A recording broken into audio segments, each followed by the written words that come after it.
Alright, let's sort out the alphabet soup Asus and Microsoft just dropped on us. We've now got 3 handhelds with almost the same name, and that's ROG Xbox Ally, ROG Xbox Ally X, and just ROG Ally X. So today we are cutting through the noise and seeing which one is actually worth buying, if any at all, and which one's just an expensive marketing hook. Let's get them introduced. ROG Xbox Ally, this is your base version. Decent processor, fast RAM and smaller SSD. Then this is ROG Xbox Ally X. Top of the line processor, even faster RAM, and 1 TB of SSD. And this is ROG Ally X, last year's champion, with plenty of CPU power, tons of RAM, and up to 1 TB of SSD. I feel like I need a ROG translator. All 3 share that same sleek 7-inch 1080p 120Hz IPS display with FreeSync Premium. And what's interesting when you look at the spec comparison, Xbox variant display is supposedly covered with Gorilla Glass DXC. This must be a marketing hook. However, as far as I know, DXC is available on 2024 ROG Ally X. So when comparing 2 panels side by side, I don't see any difference in reflections. What I see is that Xbox variant have clearly been hitting the gym.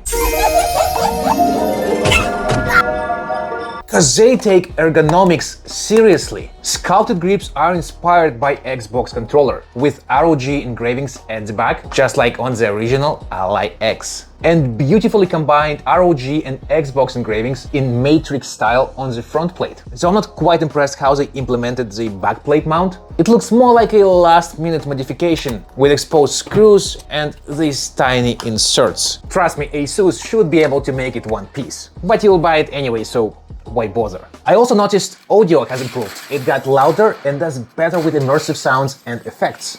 Beginning scan. Scanning bridges ID. Beginning scan. Scanning bridges ID. Verifying ID. Clear. All weapons will remain locked until departure. Verifying ID. Clear.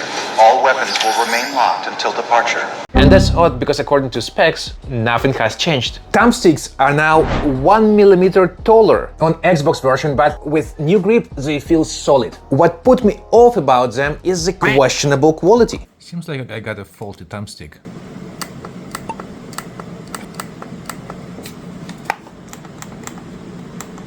When I first pulled it out of the box, it felt like there was dust or sand inside those sticks. But after I started using it, it seems to be gone now. Xbox Ally X also gets softer triggers and new impulse haptics that actually vibrate differently depending on the game. Honestly, it's not even doing much. The regular Xbox Ally also got the same chassis and features, just without those fancy haptics. And to be honest, new haptics are great, but they consume the power. And since this is a portable device, I'd say it's better to keep it off to conserve the power. So I cannot really vouch for it as a must-have feature on this device if you plan on using it as intended, which is unplugged. On the other hand, grips are definitely making the difference in action-packed titles and give you more precision and comfort in the handheld mode. Something I could not say about my last-gen handhelds like ROG Ally X or MSI Claw. Review up here and in the description, by the way.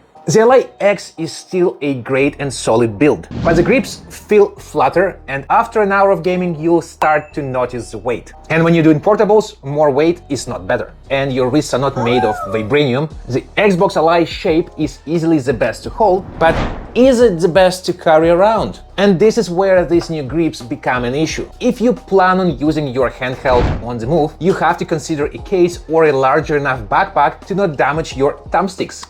And for me, this is important if you are packing for a trip. And looking at my Switch in its case next to Xbox Ally, which one do you think it's easier to carry in a pocket without taking backpack space? And of course, this is a trade-off for you to make. I have a bit more to say about the design, but we'll come back to it in a minute. Stay tuned.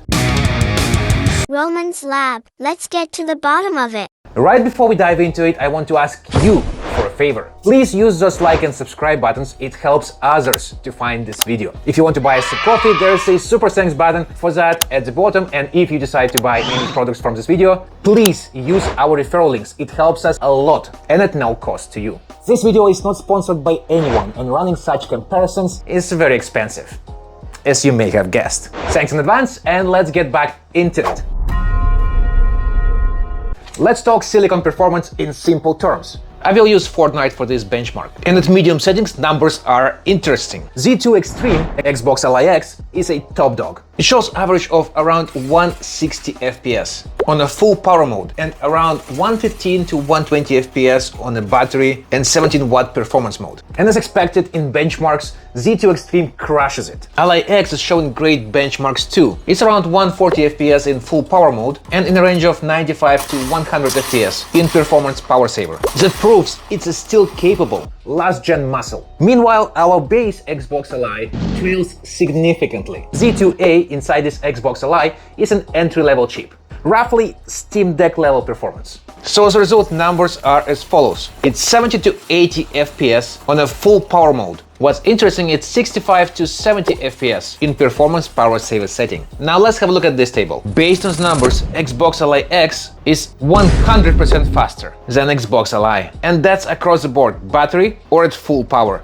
Its Z2A chip handles indies, older AAAs and emulation just fine. But try Starfield or Cyberpunk at native 1080p and you'll hear frame rate begging for mercy. And Ally X is actually doing pretty well, as it's on average 15 to 20% weaker than Xbox Ally X, and a lot depends on the games you play. In short, Z2 Extreme play anything, Z1 Extreme play most things, and Z2A play smart but not everything. A lot depends on games you play and where you play them. Games like Cyberpunk jumped from 29 to 40 frames per second. Diablo 4 saw nearly 55% more frames if that's what you play. Of course, there is another side of the coin. More power equals to less game time. And this is again, you have to decide what you play and where you play it. SSD upgrade is that simple on both models, as they take advantage of full M.2 2280 SSDs. RAM-wise, Xbox Ally X is running on faster RAM with 24 gigs, and peasant version runs on 16 gig, while ROG Ally X is also on 24 gigs, but on slightly slower chipset. Ports, Ally X and Xbox Ally X are practically identical. They both run on USB 4 Thunderbolt 4 port. Regular Xbox Ally is similar, or practically the same, but lacks that high-speed Thunderbolt 4 magic. Now let's talk about Xbox in Xbox Ally. This is where things get toasty. They've got Microsoft's new Xbox full screen mode baked in. The goal behind it is very simple. They want to make Windows feel more like a console. You boot up straight into your library, not a desktop, no pop-ups, and it sounds awesome, right? But in practice, it's halfway there. The newly baked Xbox launcher still clashes with Armoury Crate and Steam. And sometimes they all open at once. Other times you press the Xbox button, sometimes you get the game bar, sometimes you get Steam, sometimes nothing at all. And since this is Windows, you still got to do all the countless updates. It took me close to 2.5 hours to get it running after unboxing. Remember Steam Deck? That first run was painless. You power it up, one update, download the game, and off you go. Just works seamlessly. And today I cannot say this about any Windows-powered device, and Xbox Ally is not an exception. Because on Windows you cannot return into games seamlessly after powering down. Games start lagging, crashing, etc. All that Windows experience we hate with passion is still there for you. If I was doing it, I would make Xbox and Windows boot options separate, so user can boot into Xbox console mode only and use it as such, or power down and switch into Windows mode. Windows owns Xbox firmware for their physical console, so why not release it for this? And the only answer I get in my head is that this is a test run, which may lead to Xbox releasing their own handheld later. And this is why it may feel half-cooked. Both X's get the 80 watt-hour batteries. The regular Ally gets only 60. And ironically, as mentioned earlier, because Z2 Extreme chip pulls more juice, the Xbox Ally X lasts about the same as its older sibling. Around 2 hours on AAA titles and 3 to 4 on light stuff. And even more if you throttle it down to silent mode. The peasant version of Xbox Ally lasts roughly around 1.5 to 2 hours under load, thanks to its lighter silicon option, and I was able to stretch it up to 4 with lighter indie titles. This is where my earlier comment comes to life again. More power does not equal longer plays on handhelds. Alright, money time. Price and value. Xbox Ally X is a clear performance king, but it also costs as much as PS5 and a Steam Deck combined. And this is why I believe peasant version, the regular Xbox Ally, offers great value for casual or portable gamers. And if you catch last year's ROG Ally X, say under $800, it's still a damn solid buy. And Black Friday is coming up. So there you have it. 3 handhelds, 1 wallet, and a lot of silicon fighting for your attention. The ROG Xbox Ally X is the beast, but you won't go far from the power outlet with Z2 Extreme silicon and AAA titles. The ROG Xbox Ally, the peasant version, is the brains on a budget. If you're on a tighter budget and mostly play indies, the regular Xbox Ally nails the essentials, and only if you want to stick these grips. Otherwise, there are potentially better options to consider and cheaper too, like MSI Claw, Legion Go, or even Nintendo Switch 2. I have those reviews in the description for you to check out. And classic ROG Ally X, it's still holding on its own. Upgrading to Xbox Ally X isn't worth it unless you crave better grips and those Xbox haptics. The performance jump is real, but it's not revolutionary. It's messy, but I think it's a step in the right direction. I also want to say a few things about these grips. They go against the compact design concept for a portable device. They should have made them swappable like on Legion Go or Nintendo Switch, especially on a $1,000 device. But you get what you get. And this is another decision for you to make. My comment on software stays too. It's trash.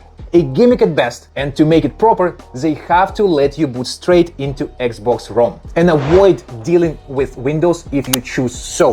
And they won't believe anyone that they're not capable of doing it. Well, only time will show if they listen, but I think this is a test run, and I would not shell out $1,000 on this thing today. And yes, speaking of money, if you use our referral links, you'll help fund more benchmarks, more caffeine, and maybe, just maybe, a wrist brace from holding these things for way too long. And best part, at no cost to you. Now tell me in the comments which one are you buying and which one is going straight into that nice concept, wrong timing pile. Make sure to check out this MSI Claw video. Some people are saying they can find a brand new unit for just $300 US. And on this note, I'll see you in the next one. Godspeed.